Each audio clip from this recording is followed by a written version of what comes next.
Hello दोस्तों, मैं अनुज कुमार आप सभी का स्वागत करता हूं आपके अपने चैनल एके साइन एजुकेशन में।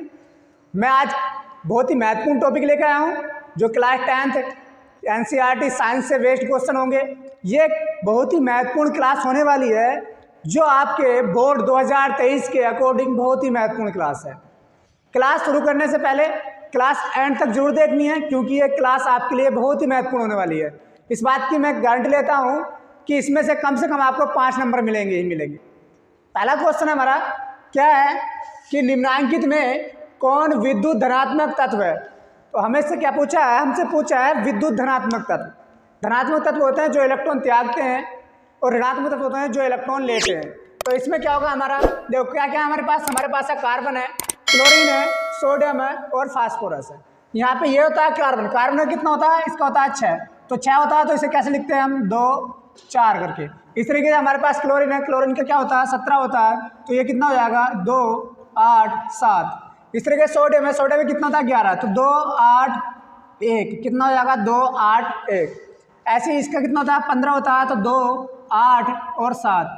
तो इनके इलेक्ट्रॉनिक विन्यास कर लिया है। इलेक्ट्रॉनिक विन्यास करने के बाद यहाँ से देखोगे तो इसमें कितने भाई को, इसमें 4 है, इसमें 7 है, इसमें 1 है और इसमें 7 है। तो इनमें क्या है, बड़े बड़े हैं तो ये इलेक्ट्रॉन लेने की कोशिश करेंगे। क्या करेंगे, इलेक्ट्रॉन लेने की कोशिश करेंगे। लेकिन सोडियम जो हमारा क्या करेगा, इलेक्ट्रॉन देने की कोशिश करेगा क्योंकि इसका कितना है 1 है। तो ये क्या होगा, हमसे पूछा है धनात्मक तत्व। धनात्मक का मतलब ये होता है कि जो त्याग दे। तो यहाँ से क्या होगा, हमारा सोडियम है क्योंकि इसका कितना 1 है भाई को उसमें, तो ये क्या करेगा 1 को देने की कोशिश करेगा, 7 थोड़ी लेगा स्टक पूरा करने के लिए। तो हमारा क्या हो जाएगा, सोडियम हो जाएगा। तो क्या हो जाएगा सी। नेक्स्ट क्वेश्चन है निम्नांकित में से किस धातु को केरोसिन में डुबोकर रखा जाता है। तो सबसे पहले बात है केरोसिन होती क्या है। केरोसिन होता है हमारा तेल, जिसे मिट्टी का तेल भी बोल देते हैं। तो उस केरोसिन में क्यों रखते हैं धातु को, क्योंकि वो धातु अगर केरोसिन में नहीं रखी जाएगी तो वहाँ पे वो वायु के संपर्क में आने से ज्वाला अर्थात आग लग जाएगी, उसके अंदर क्या हो जाएगा, आग लग जाएगी। तो ऐसी धातु कौन सी हमारी, ऐसी धातु हमारी सोडियम। क्या है, सोडियम। क्योंकि अगर इसे केरोसिन में नहीं रखेंगे तो ये क्या करेगी, दहन हो जाएगी। क्या हो जाएगी, दहन हो जाएगी। नेक्स्ट क्वेश्चन है हमारा, निम्नांकित में कौन विद्युत का सुचालक है। सुचालक और कुचालक होते क्या। सुचालक का मतलब होता है जिसमें इलेक्ट्रॉन प्रवाहित हो जाए और कुचालक का मतलब होता है जिसमें इलेक्ट्रॉन प्रवाहित नहीं हो। लेकिन बात किसकी गई है, विद्युत का सुचालक, जिसमें करंट फ्लो हो जाए। क्या हो जाए, करंट बहने लगे। तो वो क्या होगा हमारा, देखो हीरा ये भी नहीं होगा, सल्फर भी नहीं होगा और आयोडीन, क्योंकि ये क्या है, ये हमारे पास। लेकिन यहाँ पे ग्रेफाइट जो है ये क्या है हमारा, ये एक अधातु है। क्या है, अधातु। अर्थात इसमें क्या होगा कि इसमें इलेक्ट्रॉन प्रवाहित हो जाते हैं तो इसमें विद्युत का चालक जो होगा वो होगा हमारा ग्रेफाइट। क्या होगा, ग्रेफाइट।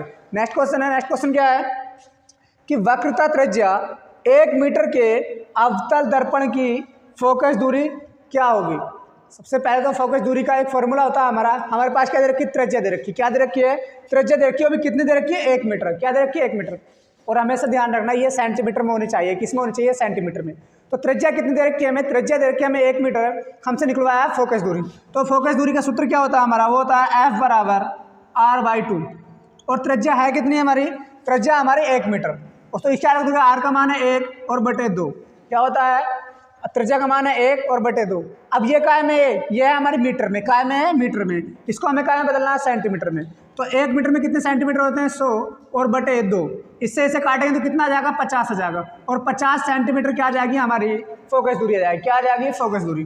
तो यहाँ से ऑप्शन नंबर कौन सा है, ऑप्शन नंबर बी है। क्या है, 50 सेंटीमीटर। क्या है, 50 सेंटीमीटर। इसी तरीके नेक्स्ट क्वेश्चन हमारा कि सघन माध्यम से विरल माध्यम में जाती हुई किरण अविलंब से विचलित हो जाती है। अब बात है कि इसमें सघन माध्यम और विरल माध्यम होता क्या है। सघन माध्यम होता है हमारा ठोस, अर्थात जैसे कांच हुआ, उसमें से हम अगर किसको गुजारें। अगर विरल माध्यम, देखो सघन माध्यम का मतलब होता है थोड़ा हार्ड वाला, अर्थात ठोस जैसे कांच। और विरल माध्यम जैसे वायु हो, क्या हो, वायु। तो ये होते हैं हमारे सघन माध्यम और ये होता है विरल माध्यम। अब सघन माध्यम से अर्थात ठोस की तरफ से अठोस में जा रहा, मतलब कि सघन माध्यम का विरल माध्यम में जा रहा है। अब यहाँ से तो क्या होगा, देखो सबसे पहले हम क्या बना देते हैं, ये मान लो ये क्या है, एक हमारा विरल है, क्या है, एक सघन माध्यम है। और सघन माध्यम की दो, इसकी क्या है, इस माध्यम से अगर हम किरण को गुजारें, यहाँ से मान लो ये क्या हमारा एक अभिलंब है। क्या है, अभिलंब है। अगर यहाँ से ये गया प्रकाश या कोई चीज़ गई तो यहाँ से क्या होगा, अगर माध्यम विरल है, अगर माध्यम विरल है तो वो थोड़ा सा विचलित होगा और क्या है, इस तरीके से पहुँच जाएगा।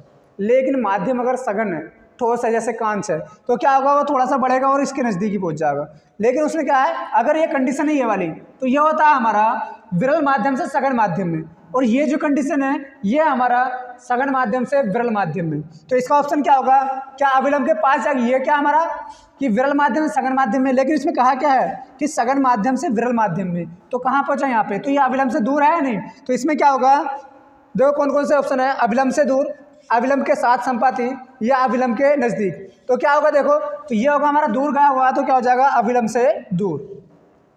अगर क्लास पसंद आ रही है तो लाइक करना और सब्सक्राइब करना, ये बहुत ही महत्वपूर्ण क्लास है आपके लिए। आइए इसका क्या करो, स्क्रीनशॉट ले लो, मैं आगे कराता हूँ।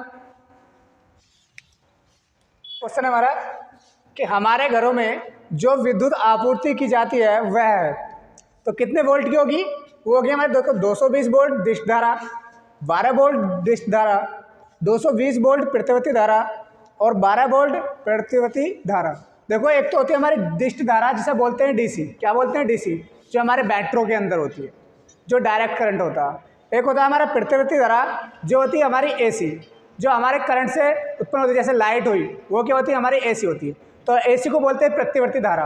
अब कितनी होनी चाहिए, कम से कम होनी चाहिए 220 वोल्ट प्रतिवर्ती धारा की। तो ऑप्शन नंबर कौन सा हो जाएगा, ऑप्शन नंबर बी होगा हमारा, option number C. Next question हमारा कि जस्ता की परमाणु संख्या है। देखो जस्ता बोलते हैं जिंक को, किसको बोलते हैं, जिंक को, जिसका क्या होता है सिंबल, जिसका सिंबल होता है Zn, क्या होता है Zn। तो उसकी जो कॉपर होता है हमारा, कॉपर कितना होता है 29 होता है, वो क्या होता है हमारा Cu। तो यहाँ से कॉपर हुआ 29, तो जिंक का कितना होता है, जिंक का होता है हमारा 30, कितना होता है 30 होता है। तो परमाणु क्रमांक क्या होगा 30। अगर इसका तुम्हें इलेक्ट्रॉनिक विन्यास करना है तो इलेक्ट्रॉनिक विन्यास कैसे होता है, तो होता है हमारा 2 8। अब सबसे पहले कि बाद में 2 जाना चाहिए, कितने भाई एक अक्षर में 2 जाना चाहिए, तो 2 और 8 10 हो गए, 10 और 2 12, बाकी कितने बचे हैं 30 करने के लिए 18 बचे हैं, कितने बचे हैं 18, तो कितना जाएगा 2 8 18 2।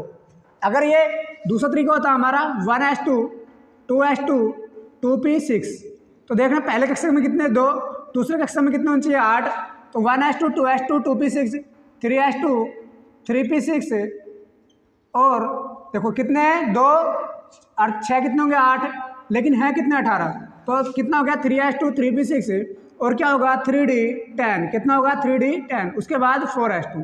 ये होता है हमारा इलेक्ट्रॉनिक विन्यास। ये क्या होता है SPDF कक्षक में जो हो जाते हैं। इसी तरीके से नेक्स्ट क्वेश्चन है कि धावन सोडा का रासायनिक सूत्र क्या है। धावन सोडा होता क्या है, धावन सोडा होता है हमारा जिससे हम कपड़े वपड़े वगैरह वगैरह धोते हैं, तो उसे बोलते हैं धावन सोडा, जो धोने के काम में आता है। तो क्या होता है, देखो इसमें धोने का सोडा, तो हमेशा ध्यान रखना कि जल के अणु होंगे ही होंगे। तो इसमें देखना कौन सा ऑप्शन होगा, क्या है हमारा Na2CO3 × 10H2O, Na2CO3 × 7H2O, Na2CO3 × 5H2O, Na2CO3 × H2O।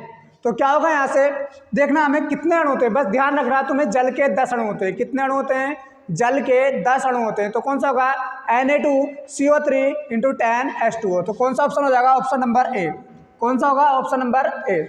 इस तरीके से निम्नांकित में कौन प्रबल क्षार है, क्षार और अम्ल की पहचान। क्षार जिसमें OH आ जाए तो समझ लेना वो क्षार होते हैं, और जिसमें H+ आ जाए तो वो होता है हमारा अम्ल, क्या होता है अम्ल। अब इसमें देखना क्या किसमें OH है किसमें H है, देखो यहाँ भी OH है, यहाँ नहीं है, यहाँ OH है, यहाँ OH है। तो देखो ये क्या होता है मैग्नीशियम हाइड्रोक्साइड, ये होता है अमोनियम क्लोराइड जिसे बोलते हैं नौसादर बोल देते हैं, क्या बोलते हैं नौसादर।